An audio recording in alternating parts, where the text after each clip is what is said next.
Thank you for joining me this evening.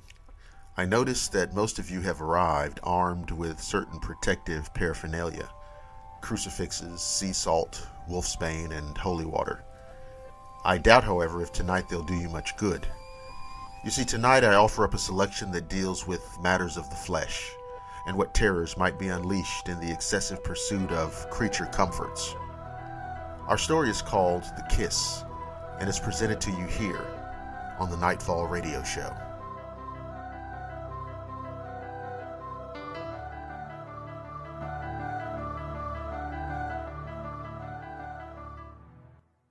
What lies behind us and what lies before us are small matters compared to what lies within us.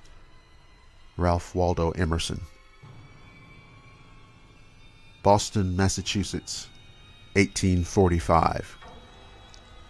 Elizabeth Florence unzipped her bag, tugging hard when it got to that spot where it always hung up. Ah! A broken tooth on the zipper. A second tug at it passed and the back opened up. She reached in and took out the 4 candles and looked around the room. There, on the dresser, was the perfect place for the large one. The mirror on the wall would provide excellent reflections. Carefully, she selected a resting place and set the candles around the room.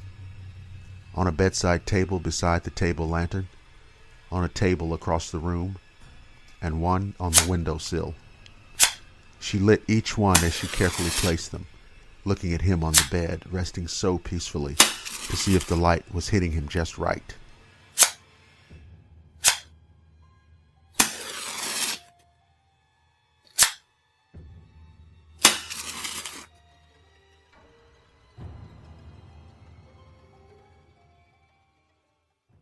She walked to the bedside table and turned the wick down on the lantern, extinguishing the flame so the only light in the room was the low glowing illumination of the candles. She walked back over to her bag and turned to face him. He was such a powerful looking man. She remembered vaguely the first time she had seen him with his wife at the park. She was shooting some photos for a newly married couple and saw him in the distance. At the time, she didn't think twice about him, other than he was strikingly handsome. But she had no interest in him at that time, for obvious reasons. There was a certain type of man to which she was drawn. She had no idea that they would end up like this. She smiled. She pulled the makeup kit out and took it to the bedside table, setting it down beside the candle. She walked back to her bag and reached in, withdrawing a small piece of silk paper that had the red waxy paint on it. She rubbed it against her lips, painting them the ruby red that matched to those maidens of the night she saw on the north side of town at dawn. She placed the toe of her left rose shoe on the heel of her right and lifted her let to slip it off. She then took the toes of her right foot and placed them on the heel left and pushed that shoe off as well. Standing barefoot on the cold wooden floor, she began unfastening the buttons on her dress, pulling it over her shoulders and letting it fall to the floor. She reached behind her and pulled at the strong, loosening the corset that squeezed her into her hourglass shape. She was a beautiful woman and her hips were curvy, but the corset was a must for the woman in today's society. As the corset popped loose, she slid it over the curves of her hips and thighs and let it fall to the floor, stepping out of it. Her white linen chemise was draped below her shoulders, revealing the soft, milky skin, and she smiled at him, knowing she would shudder at his touch. She reached between her breasts and pulled the string to loosen the bow and allowed the soft cotton garment to fall to a heap at her feet.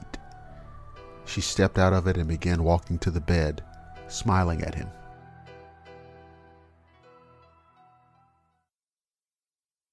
She touched his bare foot, feeling how frigid he was in this cool room, and began walking her fingers up his legs, over the leg of his pajamas, and placed her hand flat, sliding it up, feeling the muscles beneath.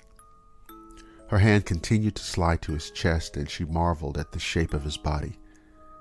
She crawled into the bed and laid beside him, holding her finger to her lips to say, "Shh."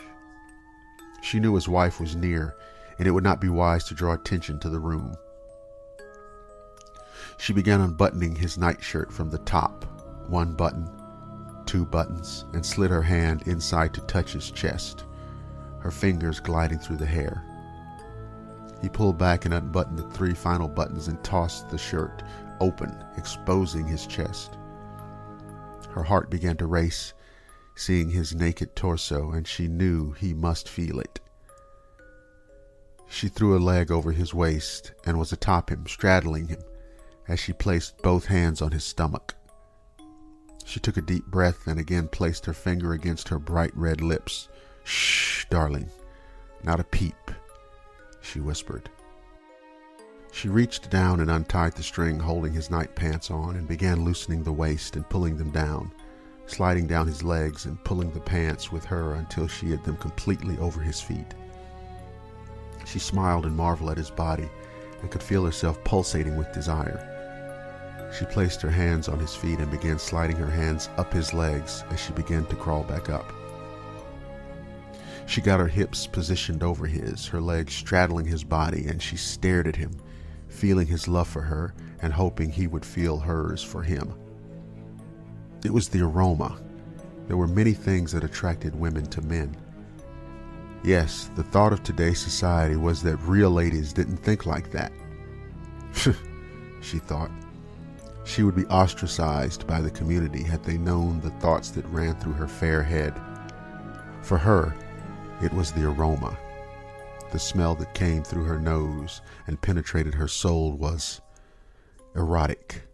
It awoke the carnal beast in her every time. His skin was velvety smooth and the hair on his chest was sexy. She slid her hands up his chest and leaned down, pressing her lips against his cheeks, her hair spilling over his face, and kissed to his lips, where she pressed hard against him and slid her tongue into his mouth. She kissed him hard and could feel his hand against her leg below. She could feel his manhood against her below, and she began moving her hips, rubbing against him. She kissed him and then pulled away from him, kissing down his neck. She allowed her lips to trace his neckline and down his chest as she began to crawl backwards down his body. She leaned back up. The heat on the inside of her thighs was intense as they rubbed against his hips. She reached down between her legs, finding him and rubbing him in her hand. She looked down at him and smiled, leaning her head to the side and playfully staring at him through the curtain of hair draped across her face. She rubbed herself against him and slid her legs apart, lowering herself onto him. A gasp, a light moan escaped her as she felt him inside. She took his hand from her leg and lifted it to her face, taking a finger into her mouth. She smiled as she slid it from her lips and slowly lowered it to her breasts, pressing it hard against her. She arched her back and held her head back and rode him, watching the shadows from the candlelight dance across the walls and ceiling of the small, dark room. She turned her head, looking over her shoulder at her reflection in the mirror of her riding her man, and ripples of bliss flowed through her body as she flooded him beneath. She leaned forward and laid her breast against his chest and her head on his shoulder. She whispered, "I love you," as she kissed his cheek and just laid there for a few moments together, resting in peace.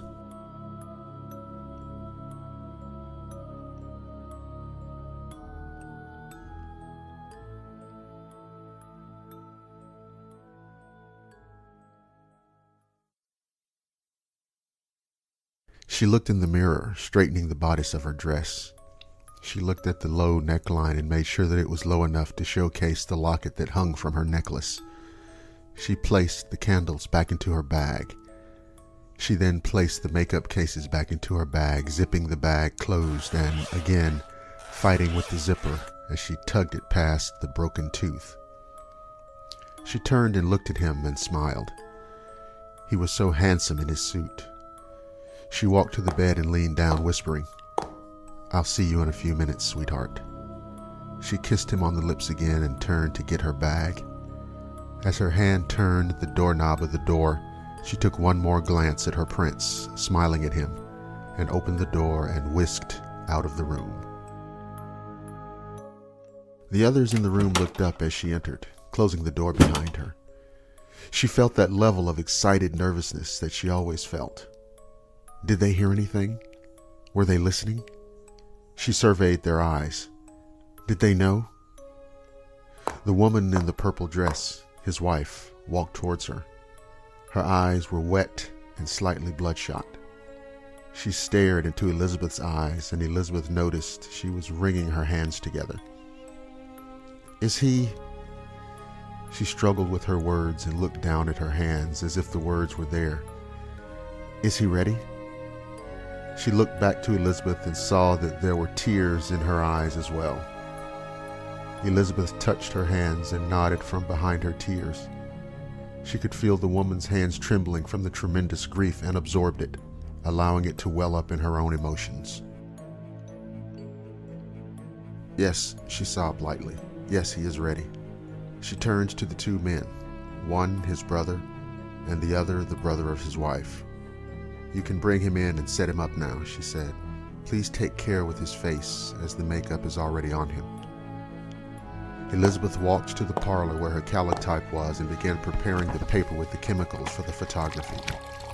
She was almost finished when the two men carried him into the room and placed him in the high-winged back chair. They positioned his arm on the arm of the chair, and she looked at his positioning. They took his other hand and put its fingers inside his vest, allowing the vest to support the dead weight of his arm. She nodded, and they walked back into the other room. She went behind them and pulled the doors almost shut, leaning out towards the family. We will be about an hour here, she nodded. It takes a long exposure to get an acceptable image, and we want to make sure we get a very good image to keep Mr. Albright's memory with us always. She smiled and closed the doors behind her. She smiled at him. At last, alone again. Their final hour together.